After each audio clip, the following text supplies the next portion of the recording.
O ministro Augusto Nardes, do Tribunal de Contas da União, se reuniu com autoridades para discutir o recente apagão que afetou São Paulo. O repórter Misael Mainetti chegando agora ao Jornal Jovem Pan. Qual o desfecho desse encontro por aqui, hein, Misael? Bem-vindo, boa noite. Foi um pupurri de reclamações ali entre as autoridades. Muito boa noite para você, Thiago, e boa noite para você que acompanha o jornal Jovem Pan.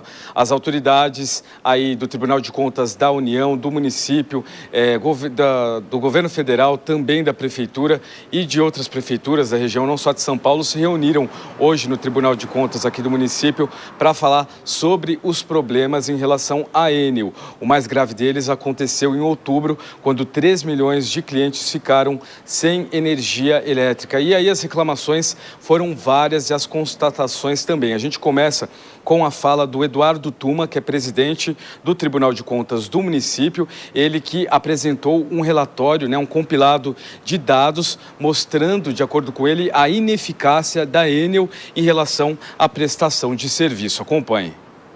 O plano de investimento da Enel só atingiu 65% daquilo que era devido.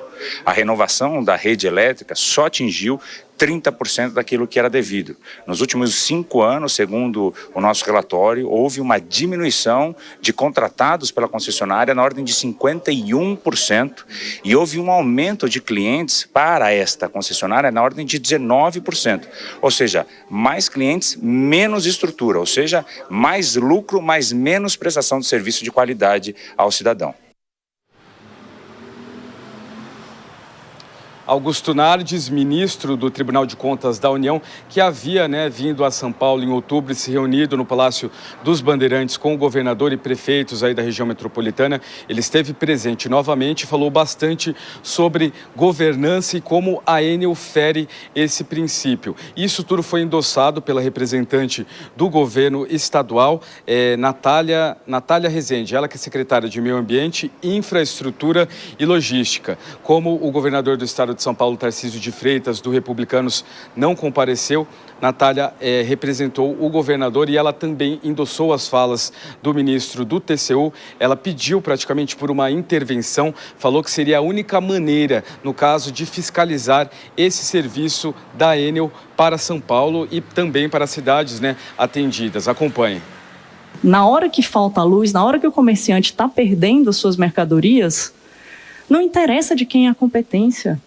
Ele quer o restabelecimento da energia. E é isso que a gente precisa perseguir. É isso que o Estado tem tentado, desde o ano passado, olhar para um arcabouço regulatório, um arcabouço contratual e falar: governos, governo federal, agências, governança, essa governança multinível precisa funcionar.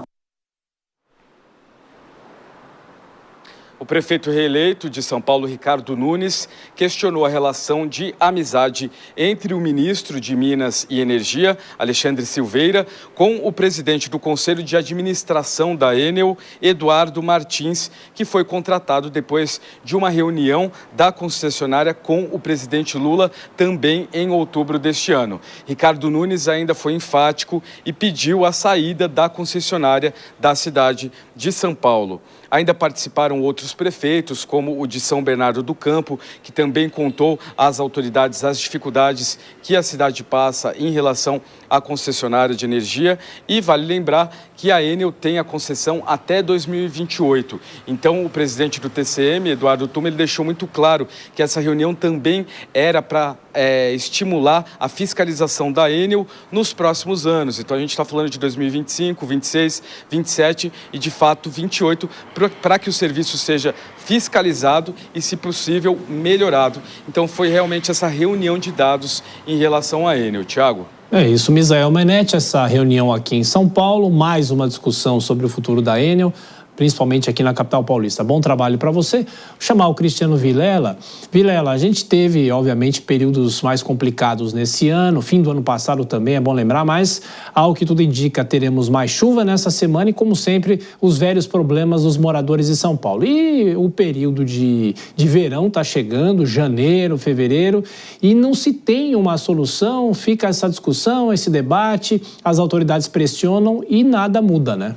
Pois é, impressionante como é um tema recorrente, estamos na iminência do início de um novo período de chuvas e, novamente, não se tem clareza do que deve ser adotado para o enfrentamento dessa questão, especialmente no que se relaciona a uma concessão de serviço que não vem dando mostras de que está resolvendo os problemas que foram identificados. E você vê que os diversos setores do poder público, no âmbito federal, municipal, estadual, bate cabeça, mas não consegue chegar num consenso de quem realmente são os responsáveis por colocar um fim nessa questão, ou pelo menos dar um encaminhamento efetivo a essa questão. Então a gente espera que, infelizmente, mais uma vez, vamos ter novos apagões, novas perdas ao povo de São Paulo, e esperar que talvez agora, que pelo menos agora, a gente consiga sensibilizar as autoridades para chegar num consenso.